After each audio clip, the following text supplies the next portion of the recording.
Hello and welcome to another episode of The Leader's Kit Bag. I'm Ben Morton and this is the weekly micro version of my podcast designed to provide you with practical, everyday tips, tools and tactics to help you be an even better leader.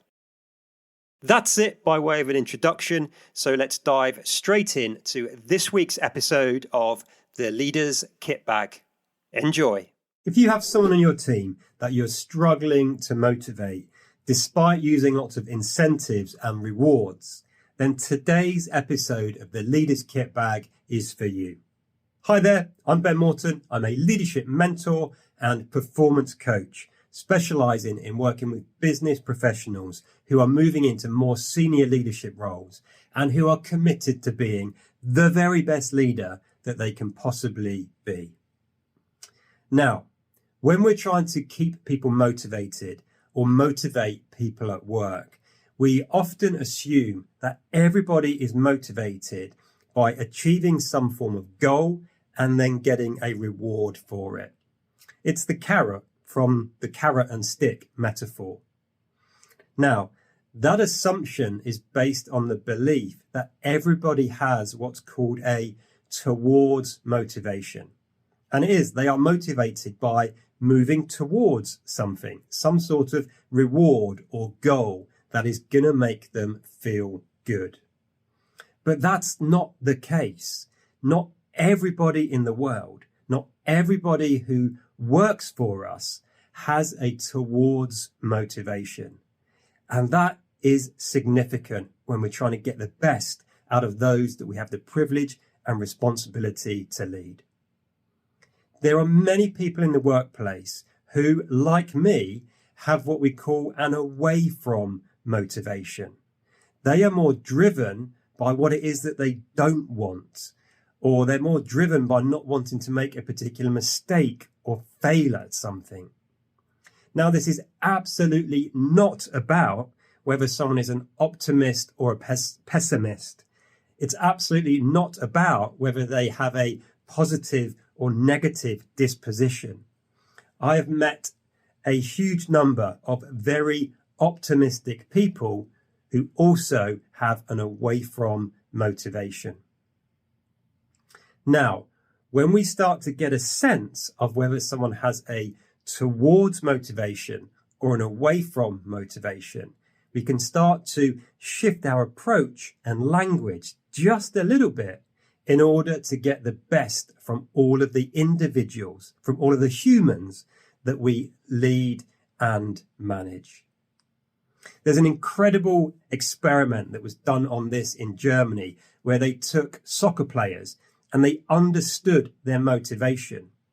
To the towards motivated people, they said, you're going to take 5 penalty kicks. Your goal is to score 3 out of 5. When they did that, those strikers generally scored 3 out of 5. Then, to the individuals with an away motivation, they said to them, you're going to take 5 penalty kicks. Your goal is to not miss more than 2. Those people generally scored 3 out of 5 goals. Then they flipped it. To those with a towards motivation, they said, you're going to take 5 penalty kicks. Your goal is to not miss more than 2. And generally, they missed more than 2.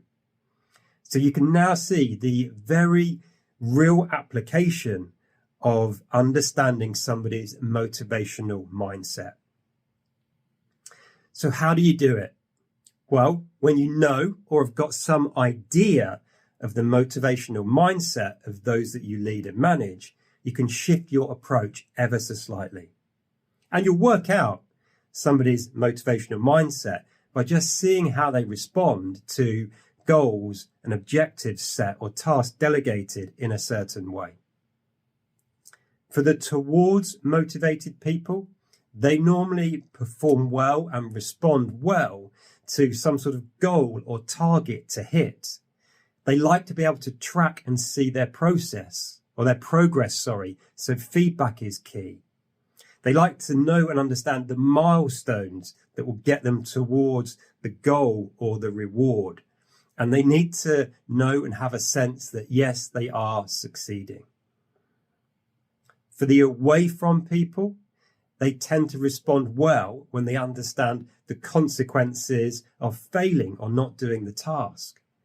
They work best when they have clear deadlines about when things have to be done by, because they won't want to miss those deadlines. Away from people also respond well to understanding the common mistakes to avoid rather than the ideal goal or solution to work to. And finally, away from people also respond very well to rules and guidelines. Why? Because they won't want to break them. That's it for this episode of the Leader's Kit Bag. As always, I hope it's been useful. Look after yourself. Look after those you've got the privilege and responsibility to lead. And until next time, folks, lead on. Before you leave, let me just highlight one more free resource that I've got available for you. It's the Ben Morton Leadership Community over on Facebook, which is my private Facebook group where I share exclusive content. You can ask me specific and direct questions and also join the live coaching, mentoring and masterclass sessions I regularly run there. You can join by clicking on the link in the show notes or just search for the Ben Morton Leadership Community over on Facebook. And before you go, I have one small favour to ask of you. If you're getting value from the podcast and the other resources I provide, then please could you take just a minute or two to leave a rating for the show wherever you happen to be listening. It really does make all the difference, and it truly does enable us to keep bringing you more and more episodes of the Leader's Kit Bag and the full-length main podcast interviews with CEOs and leaders. Thanks so much for doing that. I truly appreciate it. Thanks for listening, and until next time, lead on.